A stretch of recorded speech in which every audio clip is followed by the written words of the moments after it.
people to look at the data, not to believe what we say, and to consider, and I know this will hit home, close to home for you, given your family's background, which I so respect and revere. We have President Lyndon Johnson on film, on the record, when he was vice president in '62, stating that we had the power to control the world's cloud layer then, 60 years ago, and quote, "He who controls the weather controls the world." On film, on the record, that's the lead-in 30 seconds to every weekly Geoengineering Watch commercial-free global alert news broadcast, which is on 16 stations around the country. So maybe you've seen that, but for those listeners that haven't, I would encourage them to watch that. It lays the predicate and the foundation for the development of a weather satellite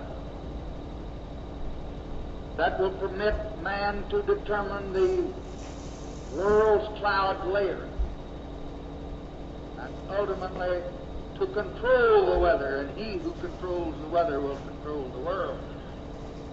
And it would seem that there would be thousands of pilots and thousands of people who would have to be aware of this program and be participating in it.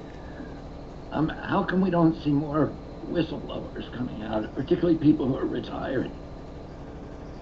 Excellent question. We have right now an illegal gag order on all the nation's weathermen, National Weather Service and NOAA. And that is a massive red flag. Why in the world would our government feel the need to gag the weathermen? Next, we have massive compartmentalization. We know in Vietnam, for example, that the pilot flying the aircraft spraying Agent Orange on the ground, which eventually killed many U.S. soldiers, as you know, was he told that that would kill his partner on the ground? Of course not.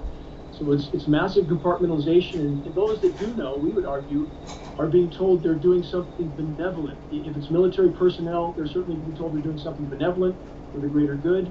And now let's add this. We know, according to the Washington Post, as far back as 1977, the Washington Post recorded that there had been no less than 239 open-air biological tests conducted on the U.S. population by the U.S. military without their knowledge or their consent.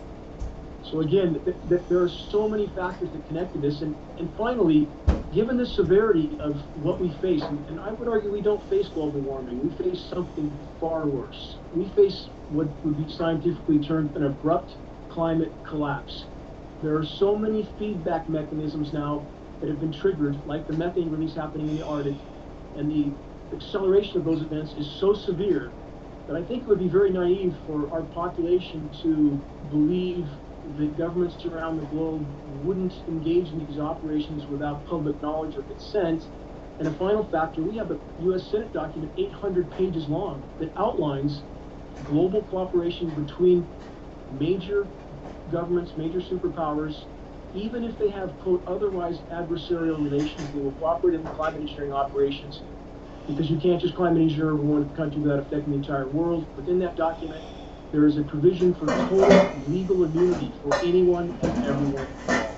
And is it mainly, I mean, the frightening thing about this, and I know that there's been many tests now that are showing accumulations of aluminum even in places in very remote parts of the earth, in the soils, and it's hard to explain why that would happen. And people should know this, that aluminum was never a free molecule prior to the World War II era.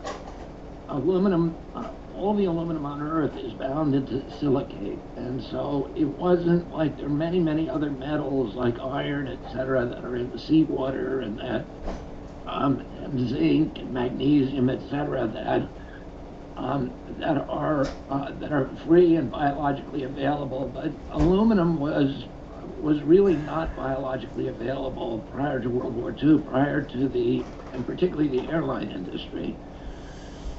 When aluminum smelting became very widespread, and then of course the aluminum got into our cookware, it got into aluminum cans, it got into food storage, etc. And we now know that aluminum gets stored in the brain, it crosses the blood-brain barrier, it has a high association with Alzheimer's and with many other brain injuries and other injuries. And so it's kind of frightening to think that somebody may be putting large amounts of bioavailable aluminum into the environment, spraying it in microscopic particulates from airplanes. You're completely correct on every point. Thank you for bringing that point up. That aluminum does not exist naturally in the environment in free form, always bonded to other elements. And we now have lab tests from around the world, all of which contain some level of aluminum. That's what brought me into this fight. When I began to lose massive amounts of my solar power uptake, I spent my whole life trying to get out of the smoggy Southern California, moved to the Pacific Northwest, built this off-grid home. I was losing huge amounts of my solar power uptake from whatever these aircraft were emitting, which I knew could not be condensation. Not to block 70 or 80% of my solar be the uptake on some days. And that doesn't mean there's an 80% reduction in overall light. It just means you have to have direct sunlight for solar panels to function. I began to test my precipitation, did not want to find that primary element of aluminum, but I did. I continued to test my precipitation. In the course of 18 months, the amount of aluminum in a single precipitation event went from 7 ppb, parts per billion, to 3,450 ppb in a single rain event. That's highly toxic rain. So much aluminum is falling in our region of Northern California. It has altered soil pH values from 10 to 12 times toward alkaline. Rain pH should be about 5.6 based on atmospheric carbon loading. We're seeing now 6.6, 6.8 in some cases. We're testing the individual precipitation events. The precipitation that is very high in aluminum is actually pushing the pH value toward neutral. And in regard to where else that might be coming from, because that's a question people ask. Maybe there's some industry across the street from me or so forth. We know from CARB, California Air Resources Board, that when they're testing for the aerosols from China, Japan, Asia, there's nothing between us and them. And CARB studies do not show aluminum migrating across the ocean. Mercury can, of course, because it converts to a gaseous state, but not aluminum. So where is that much metal coming from? And a final note, your viewers, your followers, can watch the world's most recognized geoengineer, Dr. David Quis, who works for Mr. Gates, works with Mr. Gates, works for Harvard as well. It's about the fact, an uncomfortable fact, but it is a fact, that we have the technical ability to do this. They are all fast-acting, they are cheap, and they're fundamentally imperfect. They're called how you control something where an individual country can have tremendous leverage over the whole planet's climate, and where there are winners and losers in ways that really could be unpredictable. And I mean, not to frighten you, but I think you can imagine scenarios that lead to war. Another example is the array of technologies, often referred to collectively as geoengineering, that potentially could help reverse the warming effects of global climate change. One that has gained my personal attention is stratospheric aerosol injection. There's all sorts of ways you could do this, but the standard idea has always been spray sulfuric acid into the stratosphere, 20 kilometers over our head, and use that to stop the planet warming up. The example many people cite was when the Mount Pinatubo volcano exploded, and all of this ash went into the air and had a cooling effect on the Earth. And so people have long proposed, since the mid-60s, that you could artificially add dust to the stratosphere and cool the planet. Not that this would be a good solution for global warming, it would not.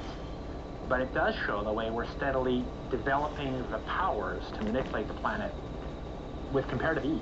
That sulfur in the lower atmosphere is masking some of the climate warming from CO2. So is this the global dimming or something? Yeah. Other leading ideas basically to emulate what big volcanoes do, put material in the stratosphere to reflect sunlight. So the problem is the following. If you add SO2 to the stratosphere, SO2 doesn't condense. So you might want to put alumina in. Alumina has a very high initial refraction. It's very small. It doesn't coagulate. And you can engineer particular properties. You can get them out of the stratosphere. You can concentrate particles near the poles. Costs are so cheap that the richest people on the planet could perhaps afford to buy an ice age. It's extraordinarily cheap. I knew it was cheap when I found that they were quoting me in tons. It's also true that particles, as they get bigger, fall out a lot faster. We sort of step back and say, okay, well, how would you actually make a particle in the stratosphere? This is really engineering. If it was aerosols in the stratosphere, it would likely be put there by airplanes. Start with a fleet of just 2 or 3 kind of modified business jets. The basic idea is that if you let a plume off an aircraft by just changing some little details, you can actually get much smaller particle size distributions by doing this kind of spraying. So there are all sorts of side effects. I'll get to them in a second, but if you put sulfuric acid in the stratosphere, for example, you could deplete stratospheric ozone. smaller size means more surface area, but more surface area means less ozone. Is the stuff in the stratosphere going to be killing some number of people that are going to be So we just, sacrificed? it's an obvious concern. If it kills 1 million people and It's we're only doing bad. 1% more, we're just killing 10,000 more people. You can do math, Okay. but that's, so killing people is not the objective here. So if I made a decision, or if there was a collective decision to do a geoengineering program, and you put, say, the kind of program I think makes more sense to put about 1 million tons a year in, but let's say, you might end up killing many tens of thousands of people a year as a direct result of that decision. And so the only thing that we can do to cool the planet, or that society can do to cool the planet, is deploy these sorts of technology. And by the way, it's not really a moral hazard, it's more like free riding on our grandkids. It's not really a moral hazard, it's more like free riding on our grandkids. It's not really a moral hazard, it's more like free riding on our grandkids. And it means there are going to be winners and losers, just like there are winners and losers for CO2. But they're different winners and losers. So this makes the problem, if anything, harder to solve. It introduced another dimension of complexity into the managing the planet's climate problem. The world's most recognized geoengineer at an international geoengineering conference, presenting his proposal to put 10 to 20 million tons of aluminum nanoparticles in the atmosphere annually.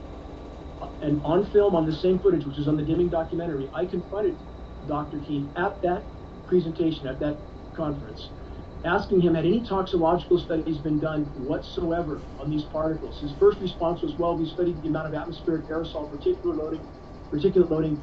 Paraphrase, there's a lot of material, or a lot of particles up there, a few more won't hurt. And before they cut me off, I followed up with, those particles aren't aluminum. Have you studied aluminum? And what the world's most recognized geoengineers said, no, could terrible things happen tomorrow? We don't know. Numerous air quality studies, including from CARB, California Air Quality Resource Board, have named submicron-sized particulates as being particularly harmful for human respiration. Through all the discussions today, I have not heard any mention of this fallout, and has this been studied, and also the effects of a highly reactive metal like aluminum on toxifying soils and waters? The question is, what would be the effects of these materials on human health if they came down into the stratosphere? In particular, small particles and aluminum. We, in our climate model, we looked at how much additional acid rain, acid snow you would get from the sulfur coming out of the stratosphere if you did it at a rate of 5 megatons per year or 10 megatons per year of sulfate. And it turns out that amount is so much